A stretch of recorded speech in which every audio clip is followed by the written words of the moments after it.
sort of felt that I would see her again. Over the years, I then ended up producing a radio program. So I did both radio and TV, had done some films by then, and did a program for Oprah Radio and had several hosts, Nate Burgess, Marianne Williamson, Peter Walsh, and Maya Angelou. Oprah Winfrey's generosity was, I want you to go down and see her and, you know, visit her and do 4 shows each visit for the radio. And I thought it was a great idea because by then she was older, she couldn't get around, and so we would do a radio show in her home. Maya Angelou's generosity when I got there was, you will stay with me, you won't have a hotel. And I wasn't going to turn that down. So for 4 years, from 2006 to 2010, I would stay at her home in Winston-Salem or in Harlem, or I would travel with her on the bus, because she traveled like a country music star on the bus, to wherever she was speaking.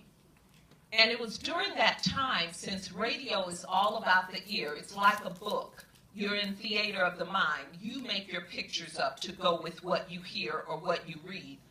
Unlike film, which concretizes a situation. So whenever you hear Thriller, you see Michael Jackson in the glove. You just don't have your own thoughts.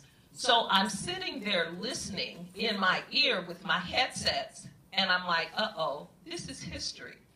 Who goes from 1928 Jim Crow South, 1930s Great Migration, out to San Francisco? Like, who does that?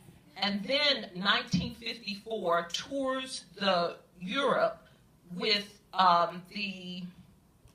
Porgy and Bess, goes to Croatia. Like, who was doing that? In 1954, if you decided to go as a family to another country, they would split up, some people on one plane and some on the other in case something happened. So you have to fall back into the history of that. And so as I saw that, and then President Clinton would call, Sonia Sanchez would stop by, what's her name, McBride, Martina McBride would say, open at the Grand Ole Opry for me. So I'm like, who has all of these relationships? And Jay-Z would say at a club, is the music too loud for you? And so I'm like, who has all of this? And then you notice that, how do you honor that?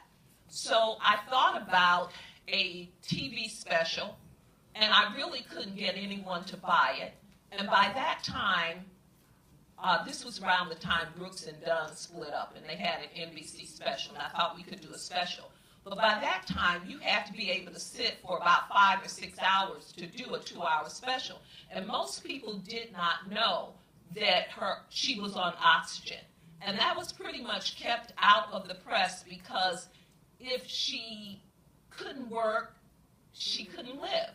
And if you told people that, they wouldn't book you, and she wanted to be there. So eventually, I had done a number of documentaries, and I thought a documentary is the best way to honor her. So 2006 to 2010, I'm working with her once a month for those years. And then in 2011, I asked her, would she do a documentary?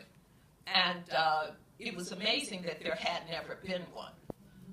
One of the things was that she just didn't need it. She had done so much, and she had done 7 autobiographical memoirs.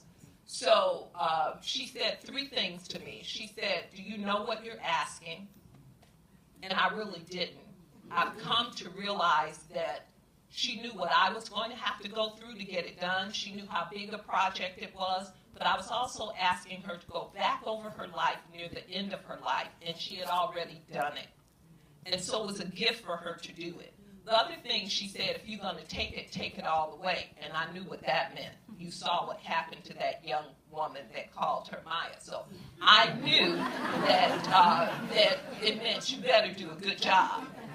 And then she said something to me that was very personal about it, about how she felt it would affect me.